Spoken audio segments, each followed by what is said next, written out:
what's going on today?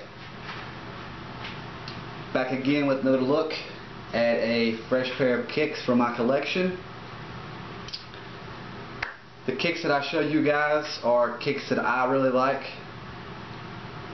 kicks that I really enjoy having in my collection, and just want to give you guys an overview of the shoe and just give a little backstory on it, tell you how I got it, why I like it, etc.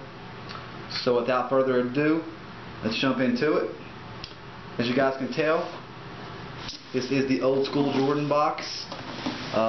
Actually, it's the last generation versus the newer generation as the all black box.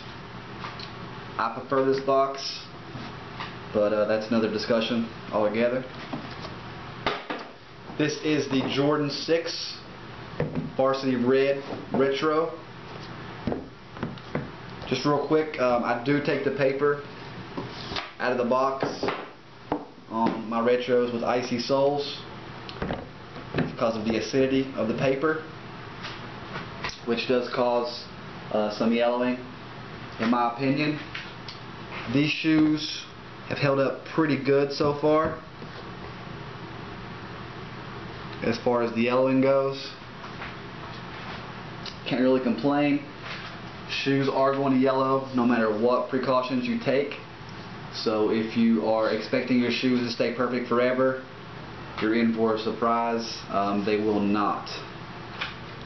This shoe is one of my all-time favorites.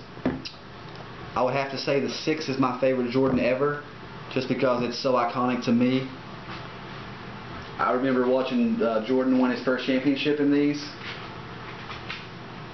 It was actually a close colorway to these. It was the infrared colorway, which are a little bit brighter pinkish red than these. Most of you guys know the infrared colorway. If you don't, you can Google it and check it out. These shoes did drop a couple years ago, before the crazy madness of today's sneaker game. These shoes were bought at retail at a Foot Locker, I do believe. I'm not sure. Yeah, they were bought at a Foot Locker. If you ever buy sneakers aftermarket and you see these little tags, this is a Foot Locker, East Bay, Champs type of deal. The FTL means Foot Locker. East Bay will say EAS. Champs will say CHP or something like that.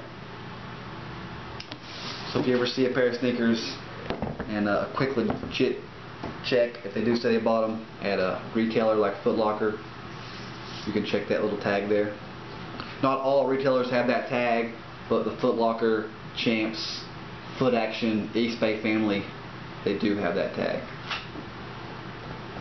But these are a real clean shoe. This shoe is made out of a kind of a suede material, which isn't the greatest material, but it's real nice.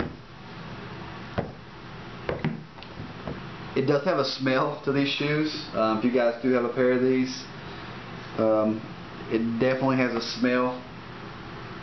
It smells like a mixture of like a brand new nubuck, a suede, a new car interior, and like some, you know, new carpet. It's definitely unique. The infrared pack also has a smell to it that's unique. Most sneakerheads out there do know the smell of sneakers are unique and can tell if a sneaker is legit or not just from the smell, believe it or not. I'm not really that good, but I do prefer to smell that smell rather than a bunch of glue, because that kind of tips you off right there that the shoe is not authentic. These shoes are real nice. Inside the sneaker, you have the black Jumpman.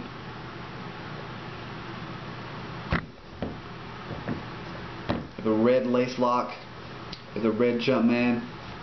You have the 2 holes in the tongue, which is pretty classic for the 6. This shoe is actually designed to mimic a Porsche. You can see by the spoiler look to the pull tab on the back, and of course the front pull tab. really can't beat this shoe. Just a clean shoe. I love all colorways of the 6.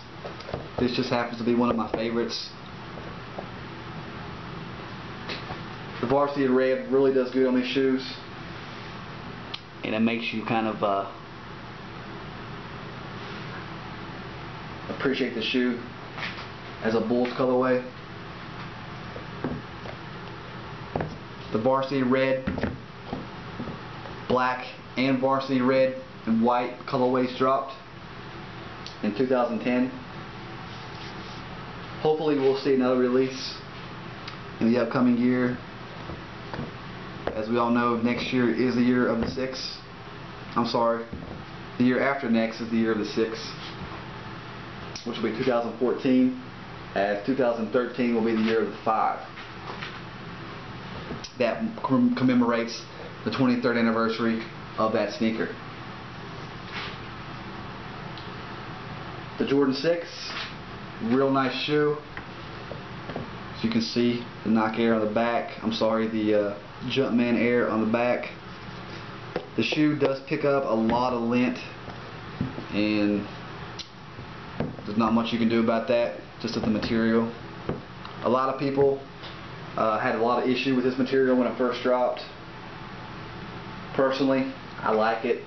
It does pick up lint, but that's just how it is. You can brush these off with a nice soft suede brush. I would not recommend using the hard one.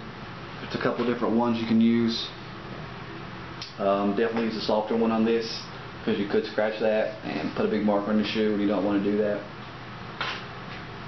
But these are size 12. These do fit pretty good. These have been tried on. I actually have a pair of OGs infrareds that are pretty beat up, and I have a 2000 pair of the infrareds, which are in pretty decent shape. I'll bring those to you eventually on a video. But yeah, just a real nice shoe. One of my favorite shoes of all time. A lot of OG heads really don't like the Varsity Red colorway on the shoe. They say it kind of takes away from the originality and the I don't know what I'm looking for here. Most sneakerheads have passion about true to form shoes. Me, I could care less about that. They look good. I like them. I don't have to have a retro that's original colorway. I like retro pluses. I like the new GMP pack. I like the Oreos. I like the Motorsports. I'll take them all. If it's a 6, you know, I'll rock it. But if you guys don't have this shoe in your collection, it can be pretty expensive to pick up right now. Aftermarket prices on these are pretty stupid. You're probably looking anywhere from $250 to $300 for a dead stock pair. I may be low on the estimate. I haven't checked them out in a while. This shoe actually set after the release for a little bit. I came up on this shoe a couple times after release, and I kicked myself every day for not picking up more pairs of these. But again, that was before the whole Concord crazy, ridiculous hype that's hit recently.